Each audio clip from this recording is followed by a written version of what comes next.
Assalamualaikum Mas Menteri, apa kabar? Salam baik, apa kabar Mas Nino? Alhamdulillah sehat. Terima kasih Mas Menteri sudah meluangkan waktu untuk bincang-bincang tentang rancangan Undang-Undang Sistem Pendidikan Nasional atau RUU Sisdiknas. Seperti kita ketahui, pemerintah melalui Menteri Hukum dan HAM sudah menyampaikan usulan resmi pemerintah untuk memasukkan rancangan undang-undang ini menjadi bagian dari prolegnas prioritas kepada DPR. Nah, beberapa minggu terakhir banyak tanggapan dari masyarakat, masukan baik pro maupun kontra yang ini semua menunjukkan kepedulian yang sangat tinggi dari masyarakat tentang pendidikan kita. Betul. Salah satu yang paling hangat diperbincangkan adalah soal kesejahteraan guru nih, Mas Menteri. Nah, ini boleh nggak minta penjelasan Mas Menteri tentang mengapa kita perlu mengubah skema tunjangan yang sekarang sudah diatur di Undang-Undang Guru dan Dosen ini. Betul. Makasih Mas Tino. Sebenarnya RUU Sisdiknas ini adalah punya potensi positif terbesar terhadap kesejahteraan guru. Itu adalah satu hal yang sebenarnya yang telah kami di Kemendikbudristek telah memperjuangkan selama 1-2 tahun terakhir adalah mencari jalan. Bagaimana caranya kita bisa meningkatkan kesejahteraan guru dan bagaimana caranya kita bisa tidak mengecewakan guru yang sudah bertahun-tahun ini, berpuluh-puluh tahun menunggu tunjangan mereka tetapi masih mengantre dan tidak mendapatkannya. Jadi sebenarnya RUU Sisdiknas ini adalah kabar gembira bagi semua guru. Ini suatu hal yang saya rasa saya kepengen sekali berbicara langsung dengan para guru dan menjelaskan betapa besarnya potensi ini untuk meningkatkan kesejahteraan. Ya. Kalau RUU Sisdiknas ini terjadi, ada beberapa hal yang akan bisa tercapai. Yang pertama adalah RUU Sisdiknas ini menjamin bahwa guru-guru yang sudah menerima sertifikasi dan tunjangan tidak akan ada penurunan apapun. Mereka akan terus menerima tunjangan profesi mereka sampai dengan pensiun. Jadi aman, tidak perlu khawatir. Ya? Aman. Ada sekitar 1,3 juta guru yang saat ini menerima tunjangan dan mereka aman sampai pensiun. Ya. Ya. Tetapi ada 1,6 juta guru lainnya yang belum menerima tunjangan profesi, ya, tunjangan apapun, dan mereka ini sudah bertahun-tahun, berpuluh-puluh tahun menunggu jatahnya mereka. Peningkatan kesejahteraannya, ya. Betul. Kalau RUU Sisdiknas ini berhasil kita loloskan, yang 1,6 juta guru ini akan bisa langsung menerima tunjangan dan artinya kesejahteraan meningkat tanpa harus menunggu proses sertifikasi dan mengikuti program PPG. Ya. Ini kuncinya ini untuk yang 1,6 juta guru. Ya. Plus, di luar itu, kalau RUU Sisdiknas ini digolkan, untuk pertama kalinya di Indonesia, guru-guru PAUD, saat ini ada sekitar 250.000 guru PAUD, guru-guru pendidikan kesetaraan, dan guru-guru pesantren itu bisa juga diakui sebagai guru. Dan pada saat mereka memenuhi syarat, mereka bisa juga menerima tunjangan. Ya. Jadi RUU Sisdiknas ini sebenarnya semuanya kabar gembira. Nah, sekarang saya kepengen menanyakan ke Mas Nino, kalau begitu kenapa ada begitu banyak suara-suara dan isu pro kontra yang sekarang sedang tersebar? Yang saya tanyakan Mas Nino. Kira-kira kenapa ini Mas Nino? Semua perubahan itu pasti menimbulkan kecemasan. Ya. Ini perlu kita pahami, perlu kita maklumi juga. Karena itu kita melakukan banyak komunikasi publik termasuk seperti dialog sekarang ini, Mas Menteri. Betul. Ada kekhawatiran bahwa pertama bagaimana dengan guru-guru yang tadi sudah menerima tunjangan, kalau undang-undang yang lama dicabut, apakah tunjangan mereka tetap diterima? Dan ini Mas Menteri tadi tegaskan bahwa mereka tetap dijamin menerima tunjangan profesi yang sudah diberikan sampai dengan pensiun itu ada di pasal 145 ayat 1. Betul. Jadi di pasal RUU Sisdiknasnya, Betul. bukan janji dari pemerintah. Bukan, itu eksplisit ada. Ya, ada jaminan. Jadi ada aman. ketentuan transisi yang menjadi pengganti dari undang-undang yang dicabut. Ya, jadi itu aman. Insya Allah itu meredakan kecemasan 1,3 juta guru yang sudah menerima tunjangan ini. Ya. Nah, pertanyaan dari yang belum menerima ini juga valid. Ya. Kalau di Undang-Undang Guru dan Dosen sekarang diberi janji untuk bisa menerima TPG, tapi harus antri pendidikan profesi guru yang bertahun-tahun. Tapi kalau itu dicabut, bagaimana dengan nasib mereka? Nah, ini kan jawabannya agak berbeda untuk ASN dan untuk non-ASN ya, Betul. Mas Menteri. Mungkin Mas Menteri bisa menjelaskan skema untuk ASN kira-kira seperti apa nih? Kenapa guru-guru ASN dan calon ASN yang sekarang berproses guru-guru honorer yang ingin menjadi P3K ini, kenapa mereka juga diuntungkan dengan adanya perubahan pengaturan yang kita ajukan? Mungkin Mas Nino untuk menjelaskan ini, kita harus kembali dulu ke tahun 2005. Dan kita harus membahas sedikit mengenai Undang-Undang Guru dan Dosen. Betul. Jadi pasti banyak guru-guru ini semua menanya, kenapa sih saya untuk mendapatkan sertifikasi dan untuk mendapatkan tunjangan ini harus mengantre? Kenapa? Alasannya adalah, dan ini harus dijelaskan ke setiap guru di Indonesia, alasannya adalah di dalam Undang-Undang Guru dan Dosen tahun 2005, guru itu dipisahkan dari sistem ASN lainnya. Makanya disebut dalam Undang-Undang Guru dan Dosen itu ada kata-kata tunjangan profesi dan disebut berapa jumlah tunjangannya. Tetapi yang harus disadari oleh banyak guru-guru, di dalam Undang-Undang Guru dan Dosen itu, proses untuk mendapatkan tunjangan itu dikunci dengan namanya proses sertifikasi, yaitu PPG. Sementara sistem kita punya kapasitas yang terbatas untuk PPG. Ya. Per tahun kira-kira maksimal 60-70 ribu proses PPG itu. Dan itu harus dibagi dua. Harus ada PPG untuk guru-guru baru, Ya. prajabatan, Menggantikan yang pensiun. yang kita selalu kekurangan guru, ya, karena banyak yang pensiun setiap tahunnya. Plus harus dibagi sama PPG dalam jabatan, yaitu yang kita bahas hari ini. Guru-guru 1,6 juta guru ini yang masih belum, yang ngantre menunggu sertifikasi dan PPG. Jadi bayangkan, itu peraturan Mas Nino keluar di tahun 2005. Sekarang tahun 2022. Karena undang-undang tersebut, walaupun dengan itikat baik undang-undang itu, hanya 1,3 juta guru itu yang menerima sertifikasi. Jadi hampir 20 tahun untuk mencapai 1,3 juta guru disertifikasi. Kalau kita diam saja dan mengikuti peraturan itu, di mana disebut tunjangan profesi dan lain-lain, kita akan menunggu lebih dari 20 tahun lagi. Baru yang 1,6 juta ini bisa semua selesai disertifikasi, dapat PPG-nya dan akhirnya menerima tunjangan. Sekarang bayangkan, kalau kita menanyakan, kalau saya itu di daerah, dari Sabang sampai Merauke saya ngomong sama guru, kalau kita memberitahukan mereka, iya Anda harus menunggu 20 tahun lagi, iya mereka akan bilang, ya saya sudah pensiun Pak. Yeah. Mereka akan, hampir setengah dari guru kita, itu tidak akan menerima sama sekali karena sudah pensiun. Nah ini adalah suatu hal yang harus dimengerti oleh guru. Kenapa mereka harus mengantre? Karena di Undang-Undang Guru dan Dosen, mereka dikunci dengan sertifikasi karena ada pembedaan sistem tunjangan mereka. Makanya namanya tunjangan profesi disebut situ, itu yang membuat guru itu diperbedakan dari contohnya ASN lain.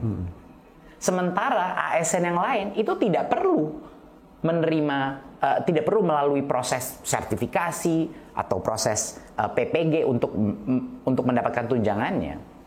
Jadi kalau misalnya Mas Tino, guru-guru ini disetarakan kembali dengan undang-undang ASN, ini untuk guru-guru negeri ya. Kalau mereka untuk P3K, guru PNS, kalau mereka disetarakan lagi dengan undang-undang ASN, mereka akan bisa menerima tunjangan langsung tanpa mengantre sertifikasi dan PPG. Jadi kenaikan tunjangan ya, tanpa harus sertifikasi. Tanpa harus sertifikasi. Saya ingin sedikit memperdalam poin itu, Mas Silakan. Menteri. Tapi kalau boleh saya rangkumkan, yang disampaikan Mas Menteri ini adalah bahwa pengaturan di Undang-Undang Guru dan Dosen sekarang niatnya baik untuk memberi kesejahteraan yang layak bagi guru.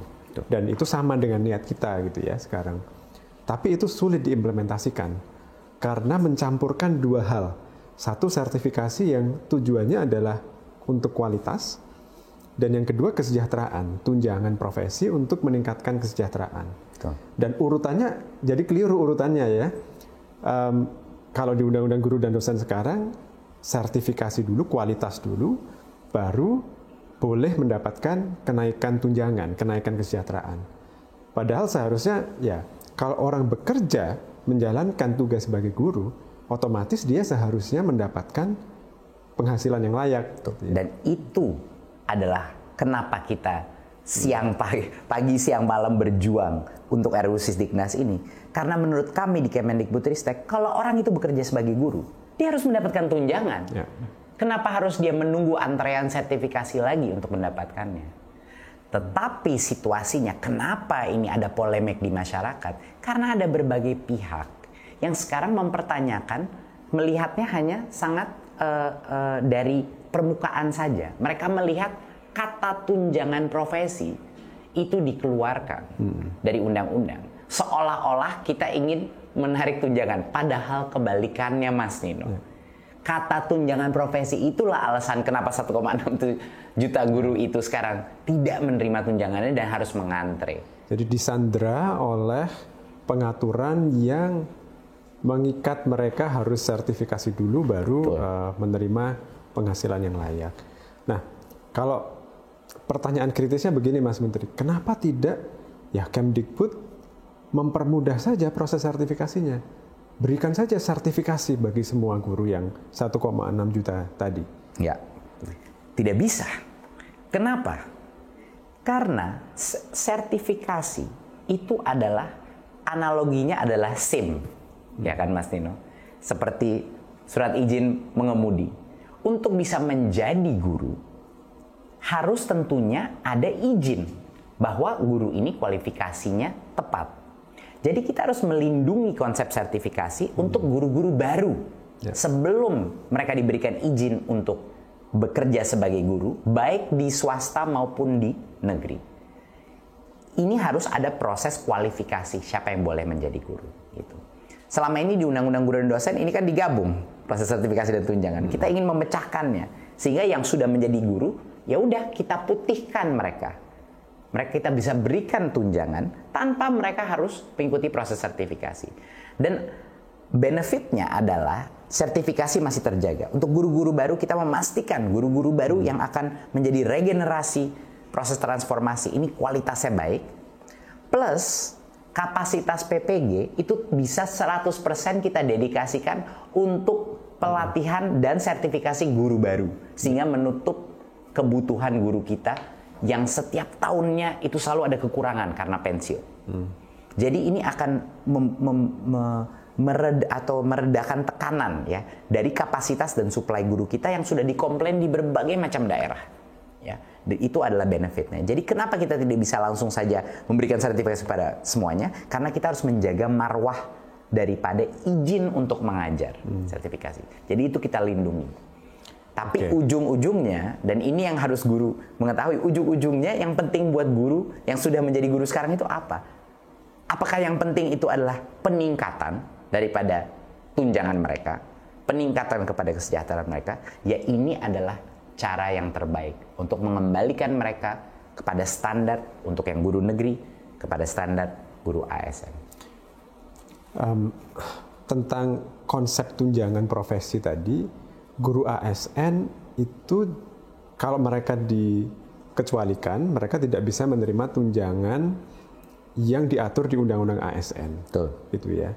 Nah, pertanyaan kritis lainnya adalah, bukankah guru ini pekerja profesional yang seharusnya mendapatkan tunjangan yang disebut sebagai tunjangan profesi? Nah, jawaban terhadap ini kan sebenarnya menurut Undang-Undang ASN, tiap jabatan itu memiliki tunjangan khusus gitu ya, yang disebut sebagai tunjangan jabatan fungsional. Ya. Itu nanti bisa saja kita atur gitu ya Mas Menteri di dalam aturan turunannya bahwa tunjangan jabatan fungsional guru itu secara substansi sama dengan tunjangan fungsional yang diterima sekarang gitu. Hanya kita mengikuti rezim peraturan perundang-undangan, undang-undang ASN sehingga mereka bisa segera mendapatkan kenaikan tunjangannya. Betul. Pertanyaan kritis berikutnya adalah, bukankah sekarang guru ASN ya sudah menerima tunjangan jabatan fungsional itu tapi kecil sekali? Iya, dan itu benar sekali. Dan kenapa tunjangan fungsional guru itu kecil sekali? Kita lihat lagi, kita kembali ke sejarah. Kalau kita melihat posisi-posisi ASN lainnya, Mas Nino, itu tunjangan fungsional mereka itu terus meningkat, ya kan? Selalu ada penyesuaian meningkat. Tapi tunjangan fungsional guru itu jauh lebih rendah karena di tahun 2005 waktu Undang-Undang Guru dan Dosen itu keluar, timbullah ini konsep tunjangan profesi baru dengan 1 kali gaji. Karena ada pemisahan track guru untuk tunjangan, tidak ada insentif untuk pemerintah meningkatkan tunjangan fungsionalnya. Jadi ketinggalan tunjangan fungsional guru. Jadi tetap dibuat kecil ya, karena dianggap sudah ada pengaturan yang tersendiri. Betul. Jadi kenapa tidak naik ya? Karena mereka melihat Undang-Undang Guru dan Dosen kan sudah ada tunjangan profesi namanya. Ya. Nah, inilah makanya guru-guru harus mengerti bahwa yang namanya tunjangan profesi ini dengan penyebutan dalam itu, itulah yang menghasilkan komplikasi daripada sistem ini. Sedangkan kalau mereka dikembalikan ke undang-undang ASN, dan kalau yang bagi yang swasta dikembalikan ke undang-undang ketenagakerjaan, mereka akan jauh lebih mudah untuk pemerintah memberikan tunjangan, jauh lebih mudah untuk pemerintah memastikan akuntabilitas, dan jauh lebih mudah untuk pemerintah melakukan peningkatan daripada tunjangan fungsional daripada guru. Karena itu tinggal kita merubah peraturan pemerintah. Peraturan presiden. Dan itu jauh lebih mudah. Jadi itu kira-kira secara teknis ya. Nah makanya, tapi di lapangan Mas Nino, ada yang bilang tunjangan profesi hilang, itu mudah sekali gitu menyerangnya. Gitu, bahwa tunjangan profesi sudah hilang, jumlah tunjangan iya, kok kita disamakan dengan ASN lain. Untuk itu saya tuh ingin sekali berbicara pada guru. Ujung-ujungnya Bapak Ibu guru, yang penting itu apa sih? Kesejahteraan Anda naik kan? Itu yang paling penting. Kita jangan berbicara terlalu panjang mengenai kritik-kritik yang hanya di permukaan saja, yang bisa mungkin men-trigger atau memancing emosi, karena gampang sekali dipeluntir. Ujung-ujungnya guru harus tahu masalah sekarang ada di dalam Undang-Undang Guru dan Dosen, karena ada sebutan tunjangan terpisah, tunjangan profesi itu. Itulah kenapa itu harus kita keluarkan sehingga kita bisa memberikan uang dan tunjangan kepada guru sekarang, Mas Nino. Guru itu butuh uang sekarang, bukan dalam 20 tahun. Nah, itu yang mau kita lakukan. Betul. Nah, Mas Menteri kan tadi menyebut guru swasta. Ya. Yang tadi kita bicarakan itu pengaturan untuk guru-guru ASN. Betul. Yaitu PNS dan P3K.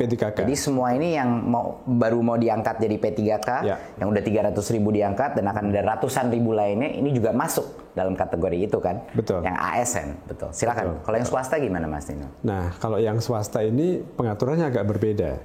Kalau guru ASN, P3K maupun PNS itu akan diatur di bawah rezim undang-undang ASN. Kalau swasta tentunya mengikuti undang-undang yang berlaku untuk mereka, yaitu Undang-Undang Ketenagakerjaan dan peraturan-peraturan turunannya.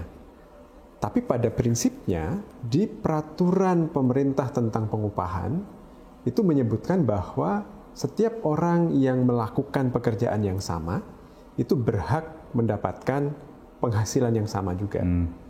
Artinya, guru swasta itu juga seharusnya mendapatkan penghasilan yang setara dengan guru-guru yang statusnya ASN, berada di sekolah negeri. Betul. Nah, sekarang pertanyaannya, kehadiran negara bagaimana Mas Menteri untuk membantu sekolah-sekolah swasta ini supaya mereka bisa memberikan penghasilan yang layak setara dengan guru-guru ASN tadi? Betul. Benar sekali Mas Tino. Jadi poin pertama yang sangat penting adalah kalau ASN tadi kembali kepada undang-undang ASN. Kalau swasta kembali kepada undang-undang ketenagakerjaan. Dan ini akan menguatkan kapabilitas pemerintah untuk bisa mendorong sekolah-sekolah swasta untuk memberikan gaji atau upah yang jauh lebih layak kepada guru-guru swasta. Karena kita bisa mendorong lewat dua hal. Yang pertama, kita bisa memberikan dana bantuan operasional sekolah yang lebih tinggi untuk menutupi mandat bahwa guru-guru itu dibayar sesuai atau setara dengan guru-guru PNS atau guru-guru ASN. Itu yang pertama. Jadi rencana pemerintah adalah setelah RUU ini keluar adalah untuk meningkatkan dana bantuan operasional sekolah swasta untuk memenuhi kebutuhan kelayakan upah guru-guru swasta. Itu adalah yang pertama. Jadi pemerintah akan hadir dengan memberikan anggaran tambahan kepada yayasan-yayasan, kepada sekolah-sekolah swasta untuk memberikannya. Kedua, bagi sekolah-sekolah swasta yang tidak menggunakan uang itu misalnya untuk memastikan bahwa gurunya dibayar di atas UMR dan lain-lain, dan kita melihat, saya udah banyak sekali sekolah, saya lihat yang guru-gurunya bahkan di bawah UMR Mas Tino, dan ini suatu hal yang tidak bisa terus terjadi. Ini memberikan kita, karena sudah menyambung dengan Undang-Undang Ketenagakerjaan, memberikan pemerintah kapabilitas untuk mendorong sanksi-sanksi dan untuk mengatur peraturan dana bantuan operasional sekolah itu, karena itu ada di bawah kontrol kita, untuk memastikan bahwa yang diprioritaskan dulu adalah upah yang layak bagi guru-guru swasta.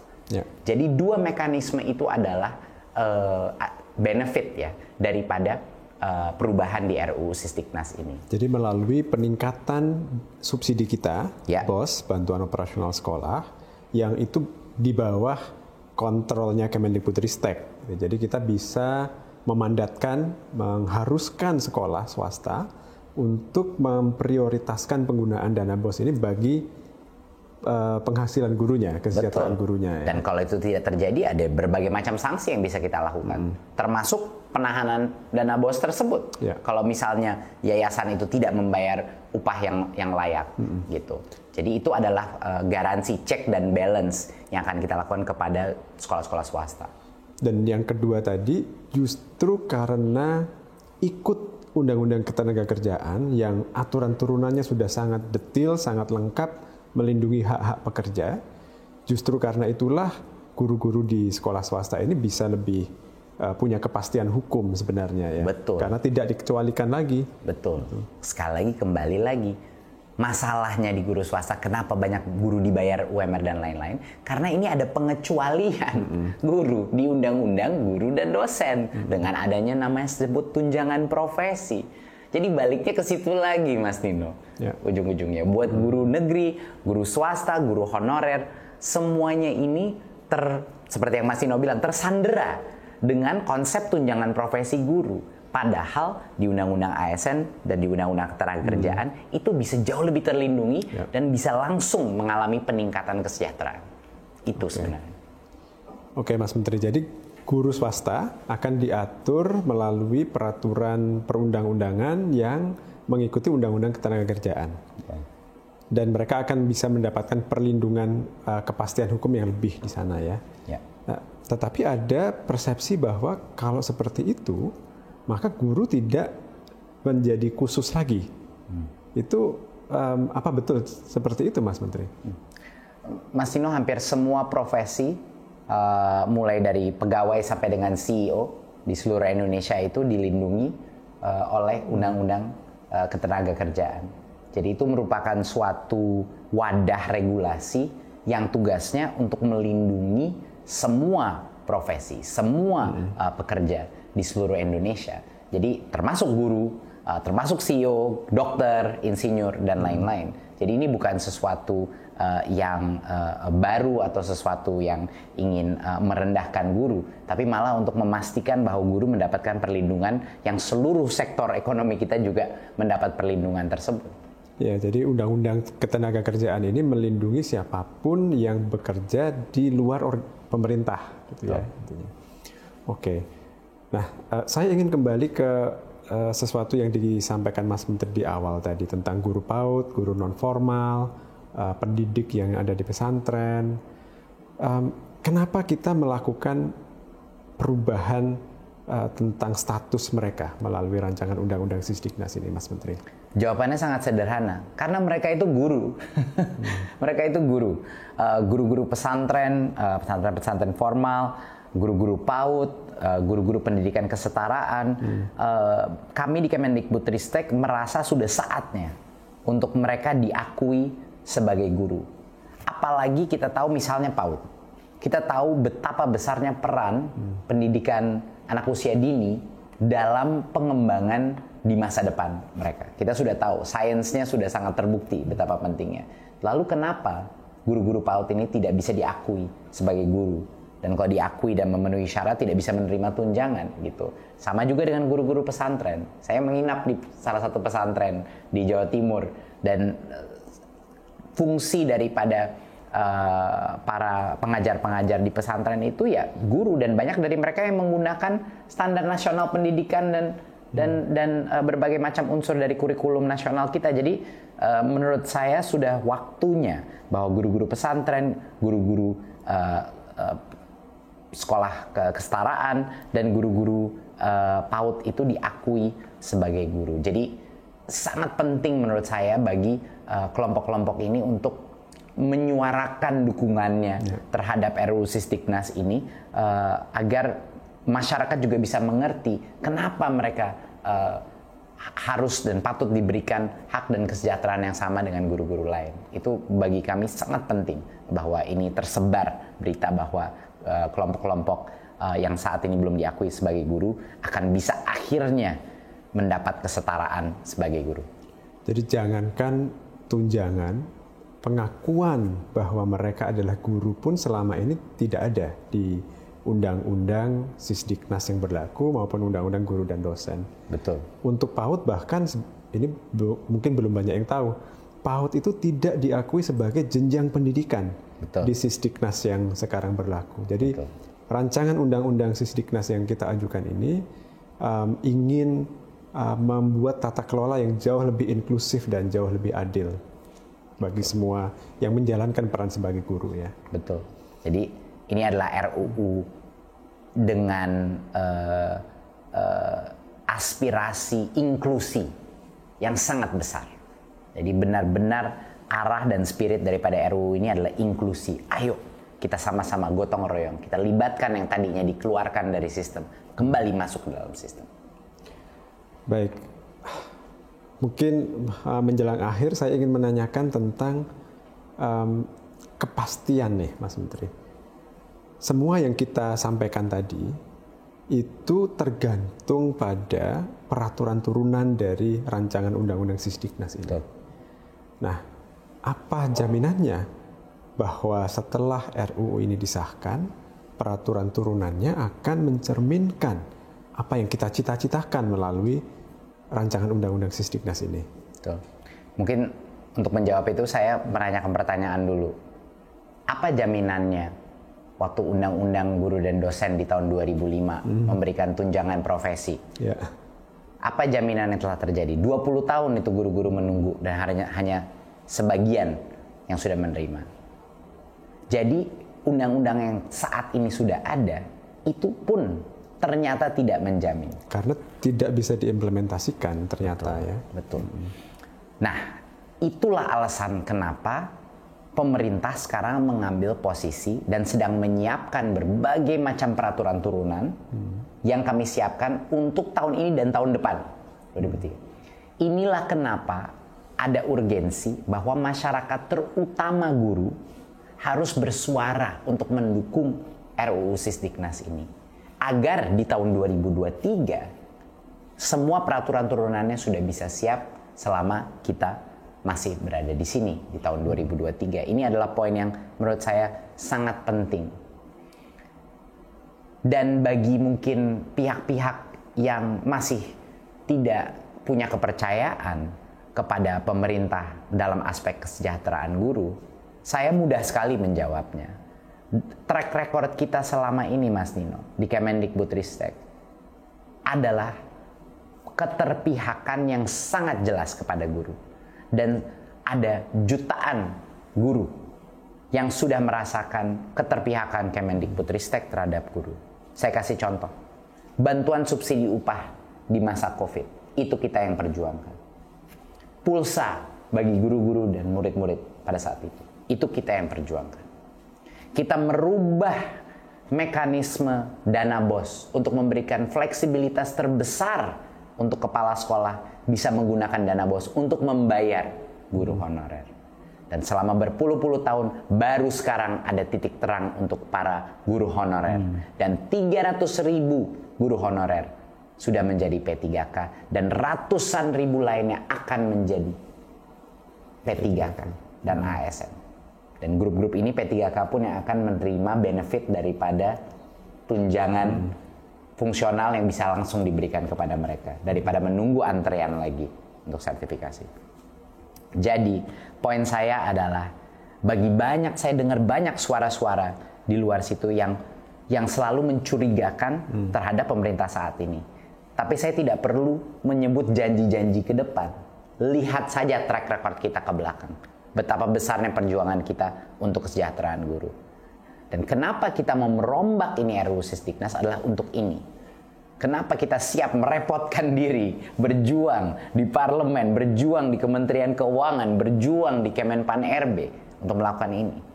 Perjuangan ini adalah terutama untuk memastikan sistem ke depan memprioritaskan kesejahteraan guru. Jadi itulah yang bisa saya sebut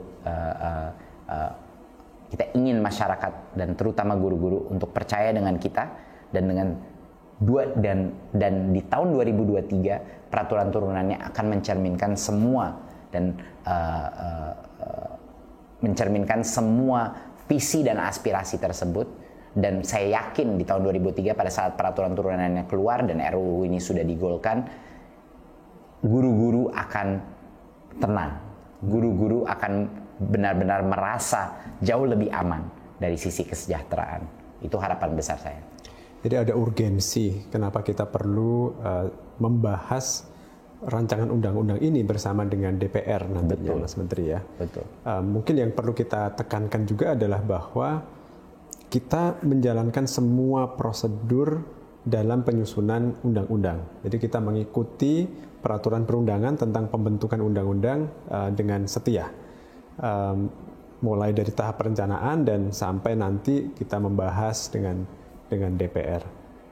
Pelibatan publik juga sudah kita lakukan. Kita punya website yang memungkinkan masyarakat mengakses semua naskah akademik maupun naskah undang-undangnya secara lengkap dan juga memberikan umpan balik pertanyaan, masukan, pasal per pasal di sana.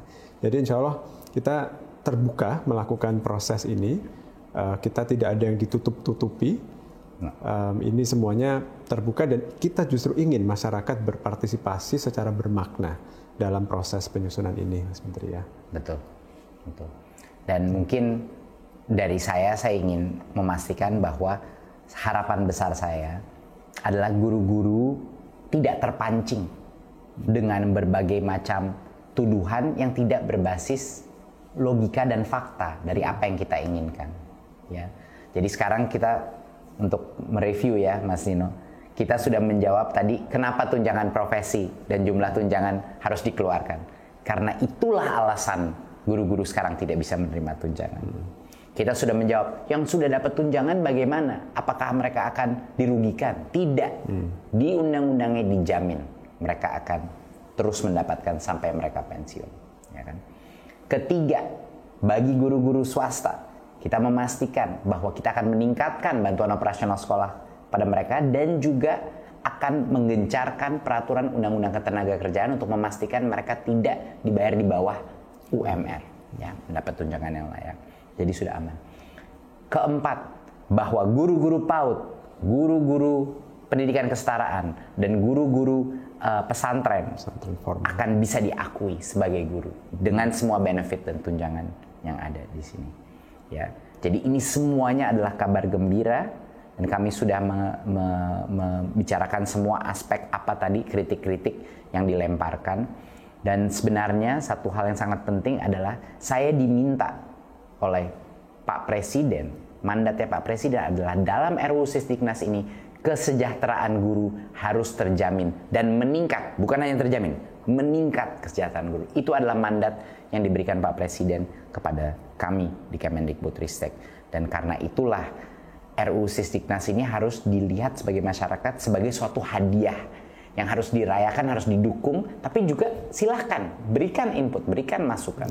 Tetapi ini adalah suatu hadiah bagi para guru-guru yang saat ini belum ada kepastian mengenai kesejahteraan mereka. Baik, terima kasih banyak Mas Menteri atas waktunya untuk berdiskusi tentang RUU Sisdiknas ini. Terima kasih juga Mas Tino. Terima kasih.